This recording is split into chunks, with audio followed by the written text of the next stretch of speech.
Hai teman-teman kelas 6. Apa kabar? Teman-teman, semangat kan untuk belajar bersama kami berdua? Kita akan mempelajari identitas nasional bangsa Indonesia.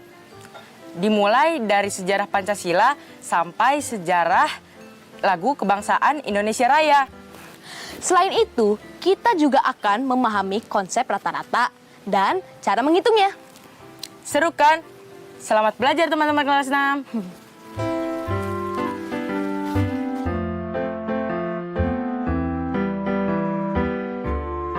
Kamu sudah melengkapi nama-nama pahlawan dari berapa daerah, Jiro? Aku baru Sumatera Barat, Sumatera Utara, sama Aceh. Kalau kamu gimana, Dino? Aku mengisi kolom daerah Jawa Barat dan Jawa Tengah. Kira-kira dari Aceh, pahlawannya siapa aja ya? Kalau dari Aceh, ada Cut Nyadin, Tengku Cikditiro. Habis itu ada Iskandar Muda, Malahayati, Cutnya Mutia, Teku Muhammad Hasan, Teku Nyak Karif. Kalau dari Sumatera Utara, pahlawannya adalah Abdul Haris Nasution, Adam Malik, Amir Hamzah, Donald Izakus Panjaitan, Ferdinand Lumban Tobing, Jamin Ginting, Kiras Bangun. Habis itu ada Sisi Mangaraja 12, Tahibo Narsimatupang, Zainul Arifin. Wah, banyak banget ya. Kalau dari Sumatera Barat juga sebanyak itu. Kayaknya hampir sama. Ada Abdul Halim, Abdul Malik Karim Amrullah, Abdul Nuis, Agus Salim, Bagindo Aziz Chan, Hazairin, Ilyas Yakob, Tuanku Imam Bonjol, Muhammad Yamin. Kalau kamu, Dino, apa aja sih pahlawan-pahlawan yang ada di provinsi yang kamu tuliskan? Kalau dari Jawa Barat, ada Zainal Mustafa, Ahmad Subarjo, Dewi Sartika, Edi Marta Dinata, Gatot Mangkuraja, Iwa Kusuma Sumantri, Juanda Kartawijaya, Kusumah Atmaja. Kalau dari Jawa Tengah, ada Ahmad Yani, Cipto Mangunkusumo, Gatot Subroto, Katamso Darmokusumo, Kartini, Samanhudi, dan Slamet Riyadi. Wah, banyak juga ya. Iya, kemarin kata Bu Guru, setelah kita menghitung jumlah pahlawan dari setiap daerah, kita juga harus menghitung rata-rata jumlah pahlawan dari setiap provinsi. Kalau begitu, kita jumlahkan banyaknya pahlawan di tiap provinsinya dulu. Betul kan? Iya, sesuai yang kayak Bu Guru kemarin ajarin. Kalau dari Aceh jumlahnya ada 10 pahlawan di Aceh. Kita catat di kolom sebelahnya ya. 10 pahlawan. Kalau Sumatera Utara ada 10 juga. Kalau di Sumatera Barat ada 9. Kalau dari Jawa Barat ada 8 pahlawan. Dan dari Jawa Tengah ada 7 pahlawan. Kamu catat rumus yang kemarin diajarkan Bu Guru nggak? Ada nih. Rata-rata bisa dihitung dengan menjumlahkan semua data lalu dibagi banyak data. Berarti kita jumlahkan dulu semua pahlawan dari seluruh provinsi. Lalu kita bagi dengan jumlah provinsinya. Kita dapat menggunakan min atau rata-rata untuk menentukan satu bilangan yang mewakili keseluruhan data, yaitu dengan cara menjumlahkan semua data dan dibagi dengan banyaknya data. Ya udah yuk, kita menghitung. Teman-teman di rumah, yuk kita menghitung bersama. Data yang pertama 10, ditambah data yang kedua 10, tambah data yang ketiga. Pahlawan dari Sumatera Barat, jumlahnya 9. Tambahkan data selanjutnya, 8. Lalu data terakhir, 7. 10 ditambah 10, ditambah 9, ditambah 8, ditambah 7, sama dengan 44. Lalu kita bagi banyaknya provinsi yang kita hitung tadi. Ada 5. Hasilnya 8,8. Berarti rata-rata atau min jumlah pahlawan dari tiap provinsi adalah 8,8 orang. Teman-teman di rumah, samakan hitungannya dengan kami.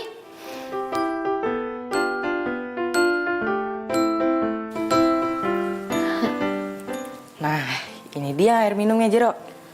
Wah, makasih ya. Ngomong-ngomong, kakek kamu mana? Kakek lagi di lantai atas. Soalnya kakek kemarin bilang kalau kita akan latihan upacara. Dan kakek ingin lihat. Kayaknya tunggu kakek kamu turun aja, biar dia bisa nilai latihan kita.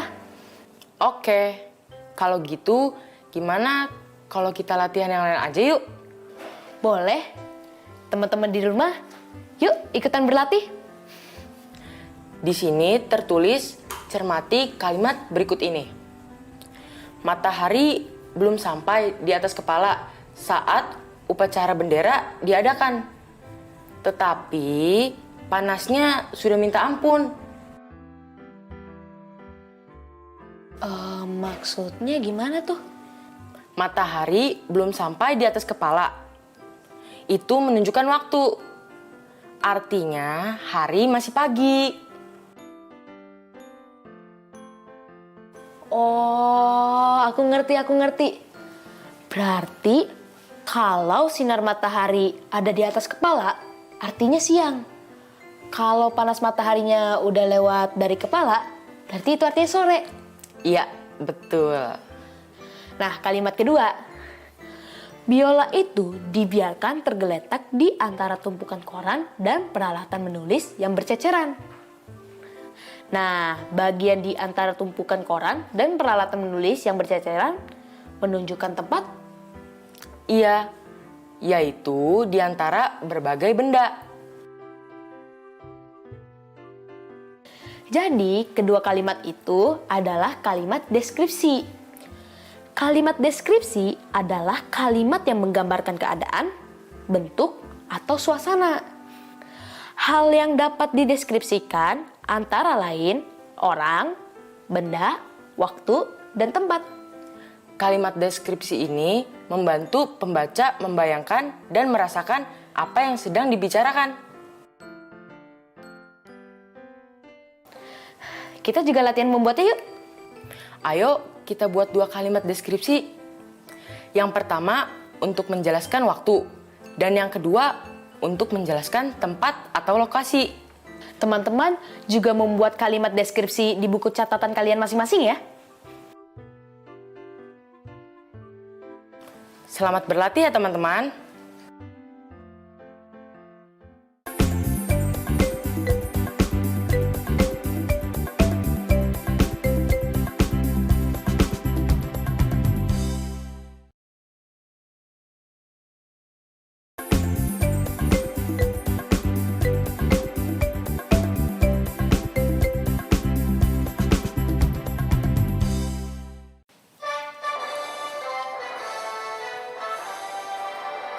Indonesia tanah airku, tanah tumpah darahku. Di sanalah aku berdiri, jadi pandu ibuku. Indonesia kebangsaanku, bangsa dan tanah airku. Marilah kita berseru, Indonesia bersatu. Hiduplah tanahku, hiduplah negeriku, bangsaku, rakyatku semuanya. Bangunlah jiwanya, bangunlah badannya untuk Indonesia Raya. Indonesia Raya, merdeka, merdeka, tanahku, negeriku yang ku cinta. Indonesia Raya, merdeka, merdeka, hiduplah Indonesia Raya. Indonesia Raya, merdeka, merdeka, tanahku, negeriku yang ku cinta. Indonesia Raya, merdeka, merdeka, hiduplah Indonesia Raya. Bagus sekali suara kalian berdua. Kakek, Kakek terlambat ya? Mau lihat kamu latihan? Enggak kok, Kek. Abis ini kita bakal latihan lagi. Soalnya baru sekali. Oh, kalau gitu pakai ini. Nah, biar latihan kamu kelihatan sungguhan. wah ini kayak seragam saat upacara beneran ya, bukan virtual. Kok ada ini nih, Kek? Nah, ini lencana memang dari dulu kakek simpan ini. Nah, kalau kalian upacara pakai lencana ini akan terlihat hikmat. Oh gitu ya kek. Jero, kita ganti baju yuk. Oke.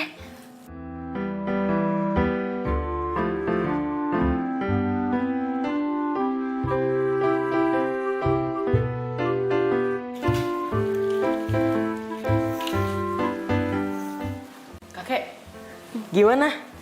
Bagus gak? Wah, keren banget kalian berdua. Wah. Loh, rencananya kok dipasang di situ?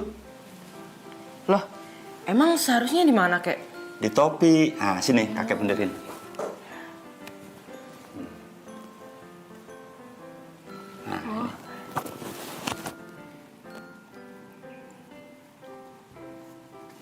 Nah, kalian tahu ini lambang apa? Ini lambang burung Garuda, Kek. Garuda adalah identitas negara kita. Hah? Identitas? Iya. Nah, sekarang duduk dulu ya. Yuk. Nah, iya. Setiap negara memiliki identitas masing-masing. Identitas itu ibarat tanda pengenal suatu bangsa. Nah, identitas membuat suatu bangsa berbeda dari bangsa lainnya. Berarti bendera juga identitas dong. Soalnya di setiap negara benderanya berbeda-beda. Benar sekali, Jero. Penggunaan identitas nasional bangsa Indonesia seperti bendera merah putih, Garuda Pancasila, bahasa Indonesia, dan lagu kebangsaan Indonesia Raya yang diatur dalam Undang-Undang Nomor 24 Tahun 2009. Kalau Pancasila bukannya dasar negara ya kek? Memang, Pancasila dasar negara Indonesia, sekaligus sebagai ideologi negara. Pancasila utuh dan kokoh selamanya, sebagai pedoman rakyat Indonesia dalam kehidupan berbangsa dan bernegara. Bagaimana sejarahnya Pancasila jadi dasar negara kita, Kek? Jadi, dulu di tahun 1945, pada tanggal 1 Maret, dipersiapkan BPUPKI atau Badan Penyelidik Usaha-Usaha Persiapan Kemerdekaan Indonesia. Lalu, Muhammad Yamin dan Supomo mengusulkan 5 azas dan prinsip Indonesia Merdeka. Usulan rumusan Pancasila disampaikan Presiden Soekarno pada 1 Juni 1945 dalam sidang BPUPKI. Dengan 5 azas ini diharapkan bisa menjadi pemersatu bangsa.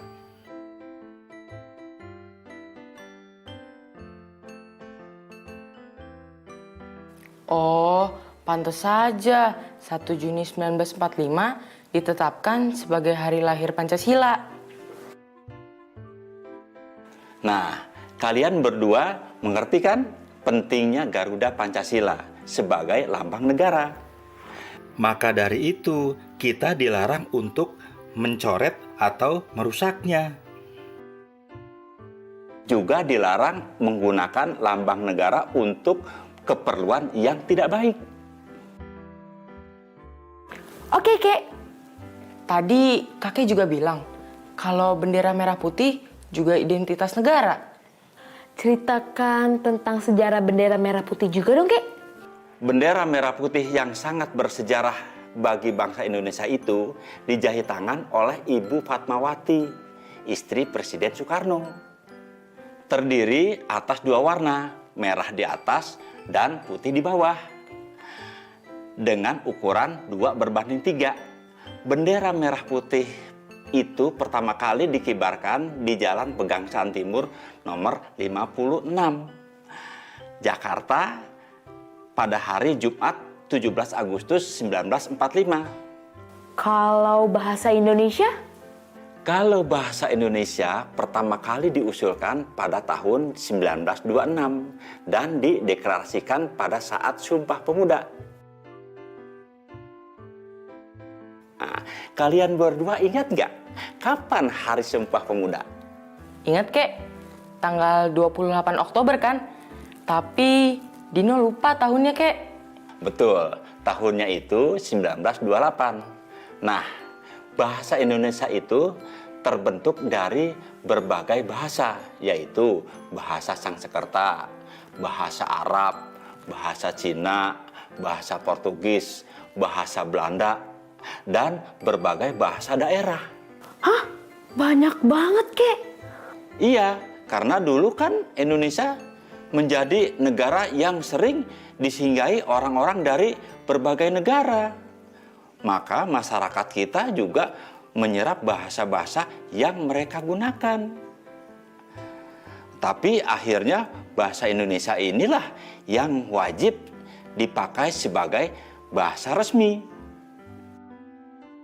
Nah, terbayang nggak kalau orang Indonesia dari berbagai daerah dengan bahasa yang berbeda ngobrol tapi menggunakan bahasanya masing-masing? Nanti bisa-bisa nggak nyambung, Kek. Kan bahasa daerahnya beda-beda. Nah, itulah mengapa bahasa Indonesia menyatukan semua masyarakat dari Sabang sampai Merauke. Walaupun kamu mengobrol dengan orang Ambon, kalau pakai bahasa Indonesia pasti bisa saling mengerti. Nah, sekarang tentang lagu kebangsaan kita. Indonesia Raya, Kek. Iya, betul. Nah, kalian tahu siapa pencipta lagunya? W.R. Supratman, Kek. Betul. Kepanjangan dari WR itu apa? Nah, WR itu singkatan dari Wage Rudolf. Jadi, nama panjangnya adalah Wage Rudolf Supratman. Oh iya ya, Bu Guru pernah menjelaskan juga. Iya, dulu W.R. Supratman membawakan lagu Indonesia Raya dengan biolanya pada Kongres Pemuda kedua pada tanggal 28 Oktober 1928. Kek, bukannya lagu Indonesia Raya udah ada setelah merdeka? Tapi tadi kakek bilang sudah ada dari tahun 1928, sudah dibawakan oleh Pak W.R. Supratman. Indonesia Raya dipilih sebagai lagu kebangsaan saat proklamasi kemerdekaan pada 17 Agustus 1945. Jadi istilahnya sebelum merdeka itu belum resmi jadi lagu kebangsaan. Oh begitu, kalau gitu Jero mengerti. Setiap orang wajib berdiri tegak dan memberi hormat ketika lagu Indonesia Raya dikumandangkan. Oh iya, Kek. Wah, Dino baru tahu. Karena biasanya Dino berdiri dan hormat sambil menyanyikan lagu itu saat upacara. Dan yang selama ini dihafalkan sebagian besar rakyat Indonesia adalah lagu Indonesia Raya satu stansa. Nah, sedangkan lagu Indonesia Raya terdiri dari 3 stansa atau bait. Kakek pernah cerita ke Dino tentang sejarah kemerdekaan Indonesia. Ayo Kek, cerita lagi untuk Jero dan teman-teman di rumah. Sebagai bangsa Indonesia, kita harus tahu sejarah kemerdekaan kita. Kemerdekaan negara Indonesia diraih melalui perjuangan yang panjang dan berat. Selama 350 tahun, negara kita di bawah kekuasaan kolonial Belanda dan dilanjutkan 3,5 tahun dijajah Jepang. Belum lagi bangsa-bangsa lain yang menduduki negara kita jauh sebelum kedatangan Belanda. Pembacaan teks proklamasi menjadi puncak perjuangan bangsa kita. Saat sebelumnya, di tanggal 1 Maret 1945, dibentuk BPUPKI, lalu di tanggal 7 Agustus 1945, dibentuk juga PPKI, atau kepanjangannya Panitia Persiapan Kemerdekaan Indonesia. Di tanggal 14 Agustus 1945, Jepang menyerah kepada sekutu tanpa syarat. Di tanggal 16 Agustus 1945, para pemuda membawa Bung Karno dan Bung Hatta ke Rengas Dengklok, mendesak agar segera memproklamirkan kemerdekaan. Malamnya Bung Karno dan Bung Hatta merumuskan naskah proklamasi di rumah Laksamana Maeda. Naskahnya diketik oleh Sayuti Malik. Proklamasi atau pengumuman kemerdekaan disambut sukacita oleh rakyat Indonesia. Insinyur Soekarno dan Muhammad Hatta dikenal sebagai proklamator Indonesia. Mereka, para pemuda dan semua orang yang berjuang untuk meraih kemerdekaan patut dihargai. Sebab dengan kemerdekaan, kedaulatan bangsa Indonesia diakui oleh seluruh dunia. Ternyata sesulit itu ya mencapai kemerdekaan. Nah, Dino, Jero, dan teman-teman di rumah sebagai generasi penerus bangsa, para pelajar harus mengisi kemerdekaan dengan prestasi. Bangga pada budaya bangsa sendiri dan memiliki rasa nasionalisme yang tinggi.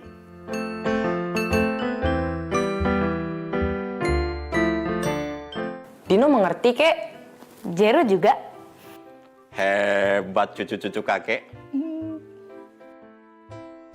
Tetap belajar dari rumah ya teman-teman.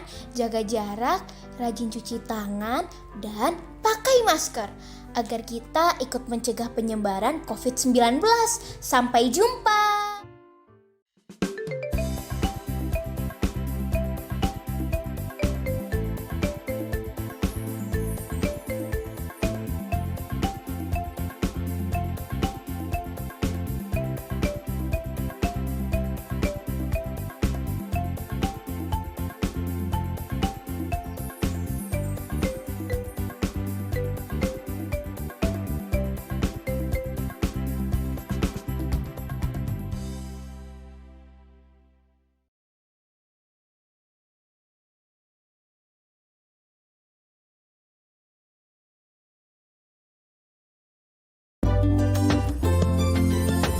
Sering-sering cuci tangan, gunakan sabun, pakai masker, menutup hidung mulut. Jangan lupa jaga jarak saat ketemu orang. Makan yang bergizi, jaga kesehatan. Anak Indonesia, anak Jangan kendor, jaga kesehatan.